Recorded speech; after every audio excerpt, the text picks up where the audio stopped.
let's go ahead and get started putting the Cate Trunnell foundation routine to the test. So I'm going to use all the same products that she used. Because I have an oilier T-zone, I'm going to switch up the primer. So I'm going to use the Peter Thomas Roth Pore Putty Pore and Wrinkle Reducer. I just got this. I've only used it a couple times, but I've really been liking it. It's like a flesh tone color. So I'm just going to apply that all over my face.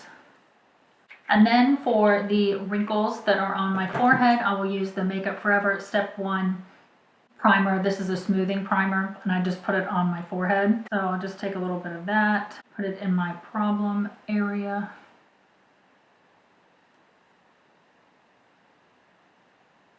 And then I'm going to clip my hair back really quick because I forgot to do that, and I will end up getting foundation all in my hair.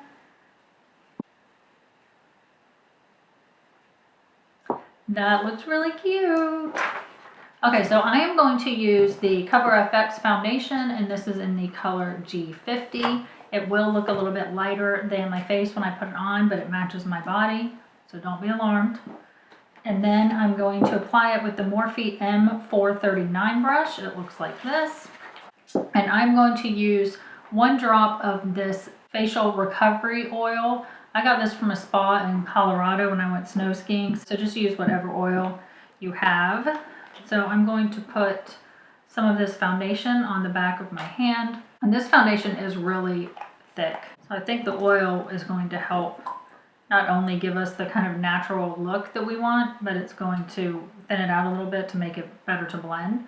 So I'm going to put 1 drop on there. I may have gone a little overboard with how much foundation I dispensed onto my hand. I will dot that all over my face and on my neck, because I always put my foundation on my neck, because my neck is always significantly whiter than the rest of my face or my body. And then we are just going to start blending it out with the brush.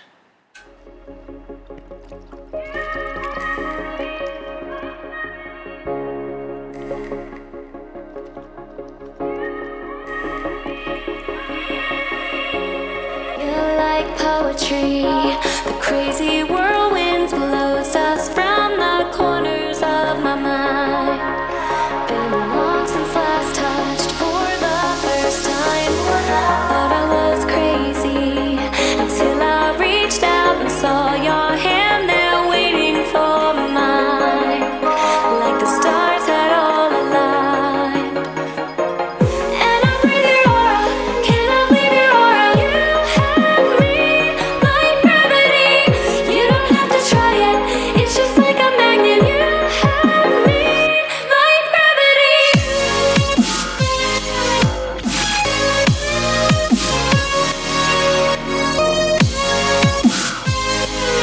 This foundation is no joke, holy cow. So in Jacqueline's foundation routine, she takes the concealer all the way up to her temple, but I don't do that because I have a square face, and if you have a square face, it can just make your face look wider and more square. So I'm not going to take it that far, but we'll do the rest. So we'll put it down the side of our nose, and then we'll swoop it, but I'm going to stop it here. And then we'll just fill in the triangle. And then we'll put it around our nose. Don't put it in your nose, that's gross. On the Cupid's bow. And I like to put it on my chin right here. I just think it makes it look a little bit more even.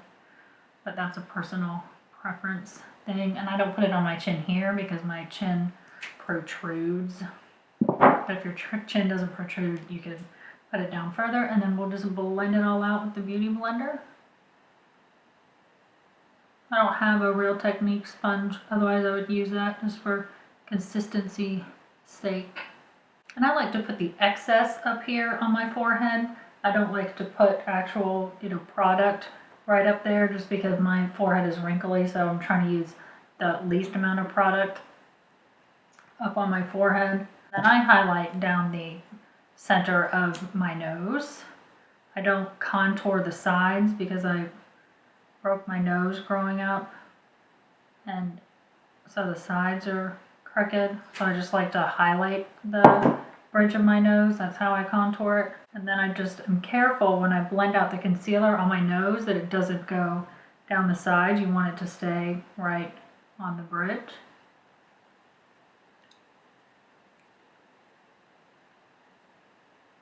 And then we'll take the excess up onto the eyelids to prime the eyelids. And I like to put it on the inner corner also because my eyes get a little darker on the inner corner here. And I like to put the excess there. I don't like to just put, product from the wand there because my eyelids can get cakey pretty quickly. So the least amount of product I have up there, the better. Otherwise the eyeshadow doesn't go on very well. It just starts to look not so pretty, funky. And then I will tap out the excess on my forehead because my forehead will wrinkle like crazy. I need some Botox, but I don't want to do it. And then I like to just run the Beauty Blender kind of on the seam of the concealer and the foundation just to make sure that it's blended and it's not like a concealer line then foundation. And then I will go over the foundation a little bit if I think that it got a little heavy. And definitely on my forehead. We're going to set everything with the Kat Von D Shade and Light palette, and I'm going to use this Vasanti brush that I got in a BoxyCharm box, and I'm going to use the mixture of the yellow shade here and the kind of lighter peachy shade here. But right before I set my under eye, I like to use this Sigma. This is a precision. This is the Precision Tapered P86. So I just like to run it right underneath my eyes and just make sure that the concealer is smoothed out because it's hard to get up there with the Beauty Blender. But this little precision guy is awesome. And then I'll run it on my eyelids and into the inner corner of my eye to make sure that there's not too much concealer, if that's what I've used to prime my eye, to make sure there's not excess in my crease. So we're going to take some yellow powder and some peachy powder and just go to town. We're going to bring it all the way down here onto the apples of our cheeks in this really large upside down triangle. And onto our eyelids. I'm just using patting motions. We're just trying to pat it in. We're not going to use the sweeping motions just yet because that will move the concealer around. And then we'll do the top of the nose. And again, be careful not to get it down the sides. We'll do the cupid bow, the chin, up on the forehead, just in the middle where we put the excess concealer. That brush was a little bit too big for the inner corner of my eye, so I'm just going to use this e.l.f. Blush brush. It's just got this small tapered head, so I don't use it for blush. I use it for setting my under eye concealer a lot, and it's just really, really soft, and it's just got a really great small shape to it. So it's really good to just get underneath your eyes. So for the rest of the face, we'll set that with the Laura Mercier translucent powder anywhere we didn't already set. So down here, underneath our little triangle, into the chin and underneath the chin. Underneath the chin. Did you hear that? That was weird. Same thing on the other side. And then up on the forehead. Side of the nose. So that brings us, then we're going to set it, but I was switching that up too. So because I have oilier skin than Jacqueline does, I'm going to use the Urban Decay D-Slick makeup setting spray, oil control version. This is what it looks like. So we're going to set the makeup with that. Let me get my hair out of my face so I don't drown my hair in setting spray.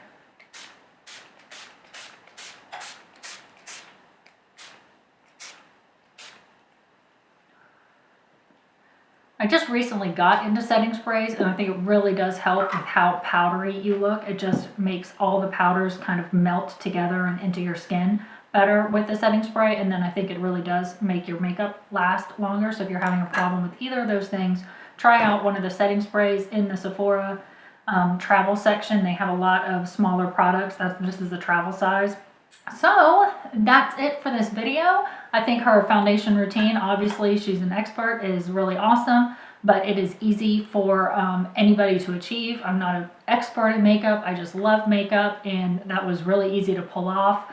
I like this Kat Von D Shade and Light palette for setting all the concealer, except for me, because I think I'm older than Jacqueline. My under eyes, directly underneath my under eyes, are more dry, and I find that the Laura Mercier Secret Brightening Powder looks better than these powders did right here, but I do like how the Kat Von D powders looked all here and everything. So I think next time I do this, I'll just use the Laura Mercier right here and then all the other powders everywhere else.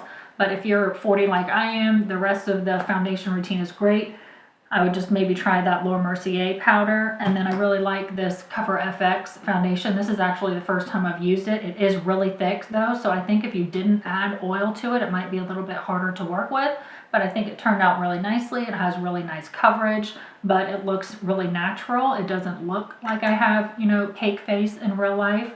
So I'm really happy with this foundation.